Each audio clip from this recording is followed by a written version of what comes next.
નમસ્કાર વિદ્યાર્થી મિત્રો, સ્વાગત છે તમારું તમારી પોતાની યુટ્યુબ ચેનલ માય ટીચિંગ ક્લાસમાં।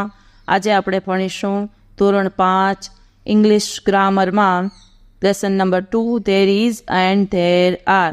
કોઈ પણ વસ્તુ, વ્યક્તિ કે પ્રાણી ક્યાં છે તે વિશે નિર્દેશ કરવા માટે ધેરથી વાક્ય શરૂ થાય છે। ધેર સાથે ટુ બી ક્રિયાપદના વર્તમાન કાળના રૂપો ઇઝ એટલે કે એકવચન અને આર એટલે કે બહુવચનનો ઉપયોગ થાય છે। જો વિદ્યાર્થી મિત્રો ઉદાહરણ આપેલા છે, the bird is in the cage, તો એનો બહુવચન થશે। તે પહેલાં આપણે લખીએ નિર્દેશ કરવા, there is a bird in the cage. પછી the book is on the table, તો there is a book on the table. એવી રીતે જો તો બહુવચન આપેલું હોય તો cows are under the tree, તો એમ લખવાનું તો there are cows under the tree. જો વિદ્યાર્થી મિત્રો ચોથું, the women are near the well, તો there are women near the well.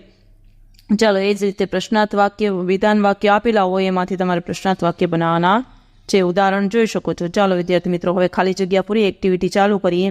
એક્ટિવિટીમાં there is અથવા ધેર આરનો ઉપયોગ કરી ખાલી જગ્યા પૂરો। પેલું છે there is an elephant in the zoo.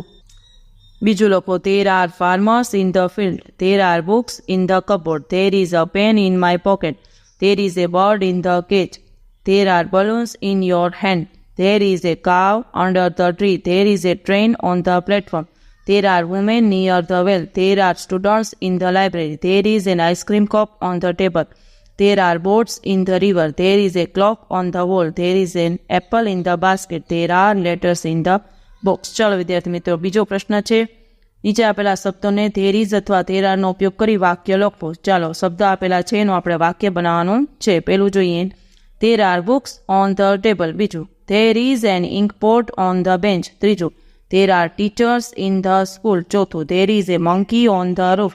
પાંચમું, there are men under the tree। છઠ્ઠું, there are apples in the box। સાતમું, there is a cat under the chair। પાંચમું, there is an umbrella in the shop। there are children near the bus। દસમું, there is a peacock in the garden। 11મું, there is an egg in the basket।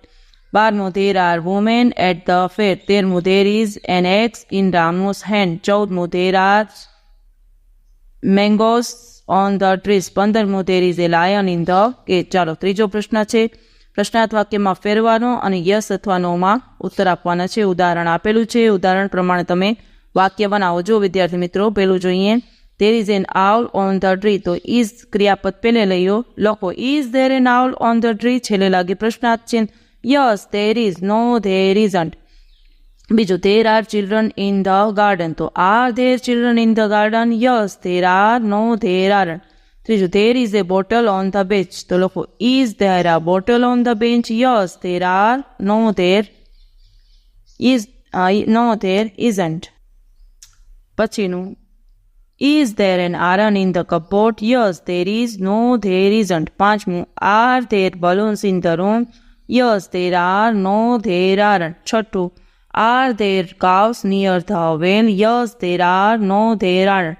સાતમું, is there a tractor under the tree, yes there are, no there isn't।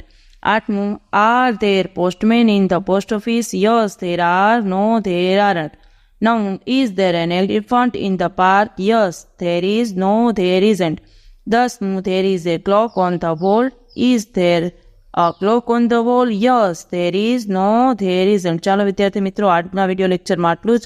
જો તમને આ video ગમ્યો હોય તો like કરશો, share કરશો અને મારી ચેનલને સબસ્ક્રાઇબ પણ કરશો। આવજો।